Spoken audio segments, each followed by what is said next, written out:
right, guys, so now that you all have learned about the different ways to start an essay, we did the writing workshop handout that was all about introductions and thesis statements. We're going to move on to what I call my essay template, okay? Everything else that you need to write an essay, whether it is for an English class or maybe next year Miss Chandler gives you an essay about a disease in science, or you get to high school and you have to write an essay about a president for history class.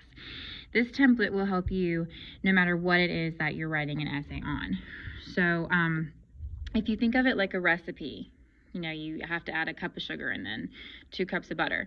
This is kind of what I want you to think of. Like, first, you need to write down what your topic is. Maybe it's an essay about, the importance of sleep. That was kind of what we were talking about on the Create an Introduction handout. So your topic is, sleep and why it is important to stay healthy, to have enough sleep. So that, would be what your topic is.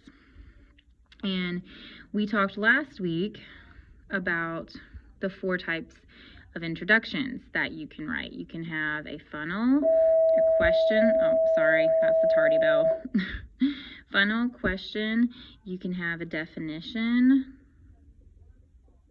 or you can have a quotation style introduction where you have to, you can Google a quote. Maybe, your essay's about sleep, so you Google, a quote about, the effects of sleep on your body. Whatever it is, you pick the type of introduction style that you feel works the best for your topic. And there is no right or wrong answer. If every one of my students does, maybe I have 3 funnels, 4 definitions, 2 questions, like 5 quotations, that's fine. It's whatever you think you can write the best for your topic.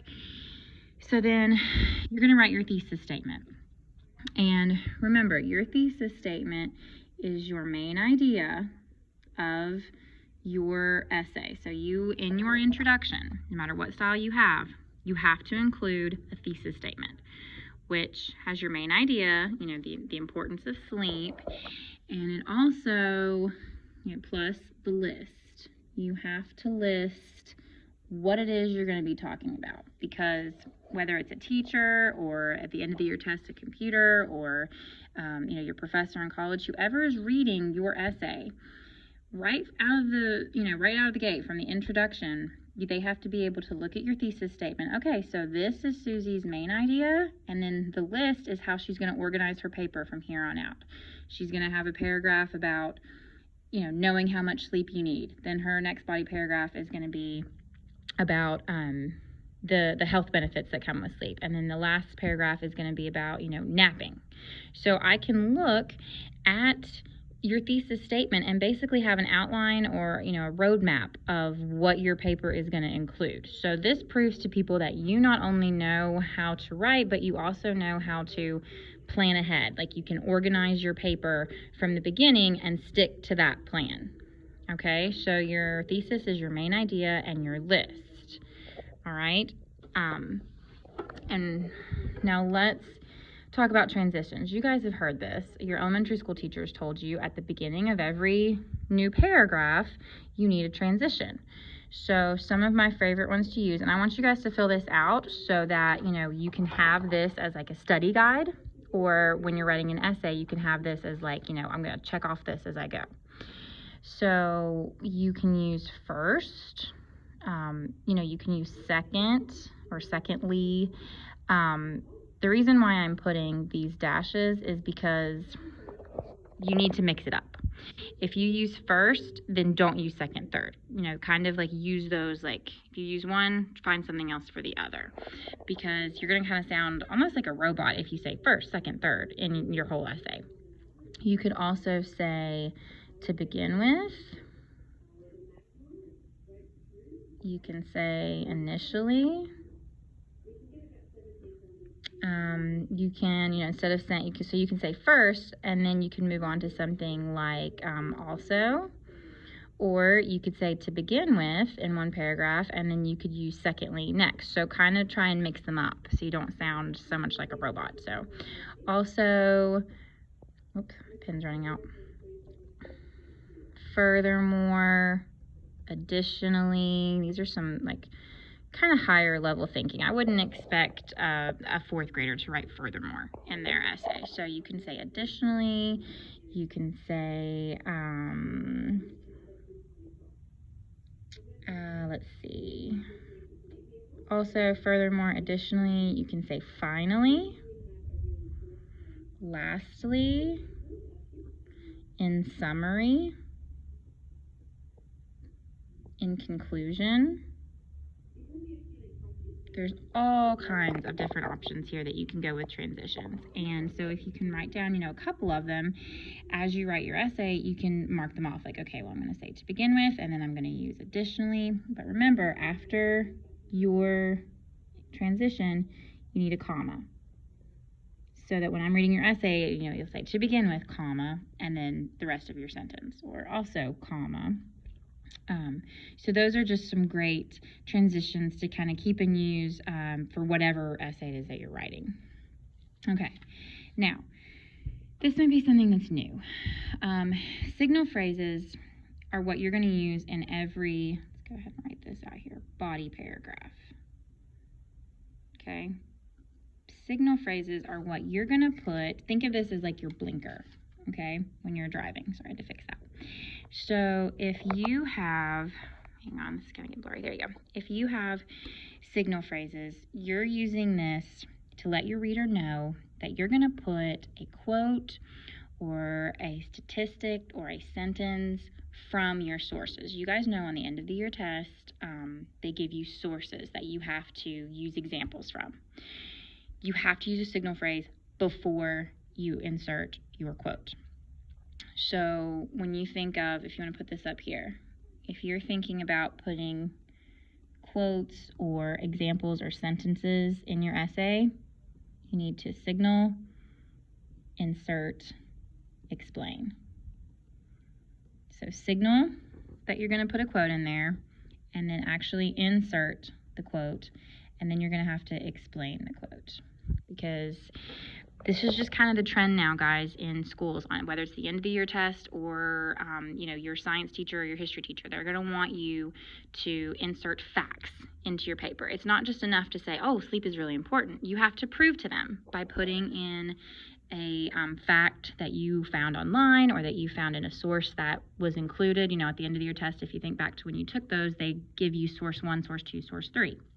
You need to put facts from those sources into your essay. So this is kind of just something, if you can remember SIE, all right, and you can watch this video as many times as you need to, but you need to signal, insert, explain.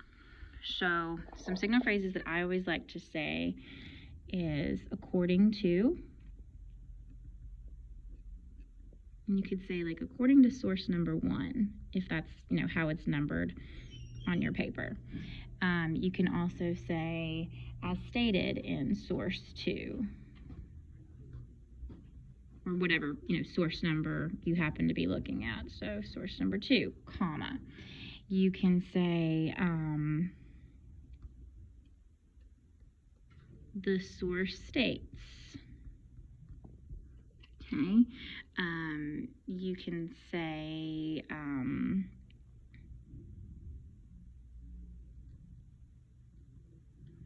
source number 3 says.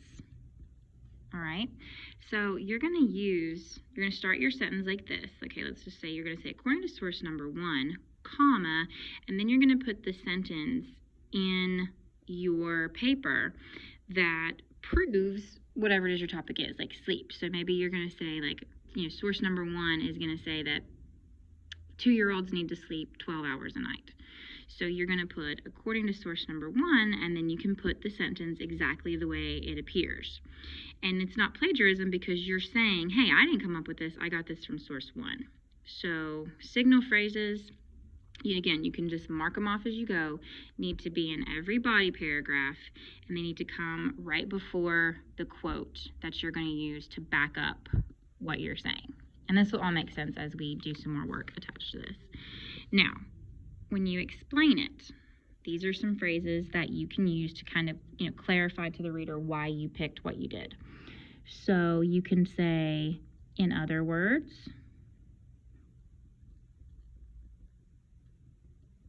you can say, this quote means, this quote shows. Because they want to know that you can explain, sorry. To the art room. Sorry. All right, Miss Sheree, go to the intercom. So you can say, according to source number 1, 2-year-olds are supposed to get 12 hours of sleep each night. Then you're going to say, in other words, young children require more sleep than adults. You've used a quote that somebody else said. Now you need to explain what it means to you. Like you use somebody else's words, but this is your essay, so we want you to explain it in your words. All right, and then sources. This is just a spot where if you want to, take notes, like say source number 1 was a sleep chart. Okay, and then maybe source number 2 is an article.